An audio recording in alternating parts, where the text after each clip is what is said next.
Après des enfants juifs, des journalistes, des dessinateurs de Charlie, des policiers, des militaires, un prêtre, des spectateurs de concerts et d'événements sportifs, des civils innocents, c'est au tour d'un enseignant de notre école publique et laïque d'être sauvagement assassiné.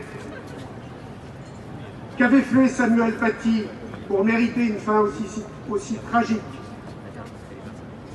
Son travail d'enseignant, tout simplement.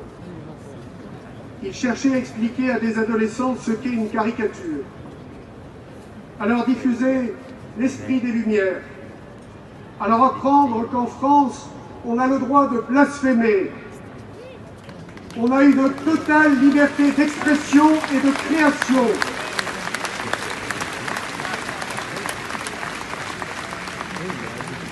La France est un pays de liberté, le pays de la Déclaration des droits de l'homme et du citoyen.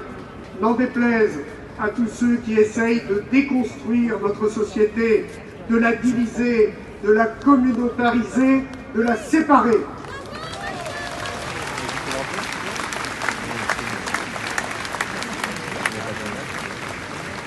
Assassiner un enseignant, c'est assassiner l'école de la République. Ce qui caractérise l'acte d'enseigner, c'est le don d'une connaissance qui permet à l'autre de grandir et de se libérer de tout jugement péremptoire et dogmatique sur toute chose. Les femmes et les hommes qui font chaque jour don de leur connaissance n'ont pas envie de devenir les victimes expiatoires d'une société malade.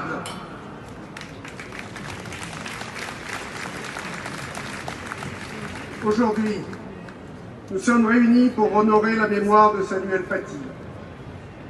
Nous pensons à sa famille, à ses amis, à ses collègues enseignants qui doivent porter le lourd fardeau de sa disparition tragique.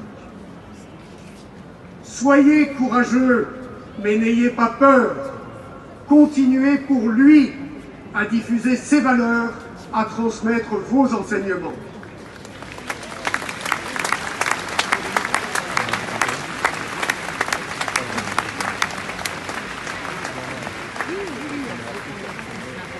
Si les francs-maçons sont aujourd'hui dans la rue, c'est pour crier leur colère.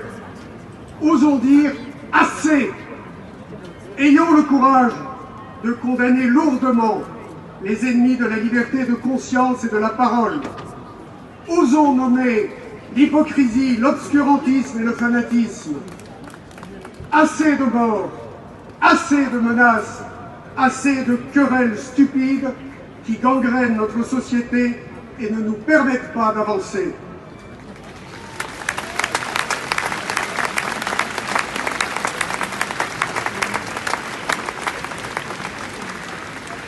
Les principes fondamentaux de notre République sont remis en cause par des courants intellectuels relativistes qui font le lit des fondamentalistes les plus obscurantistes. Nous devons tous les combattre.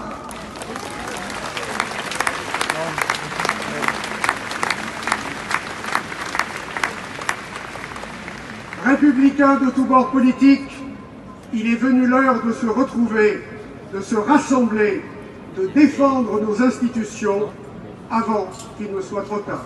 J'ai dit. Merci. Nicolas Première d'Amnistie France.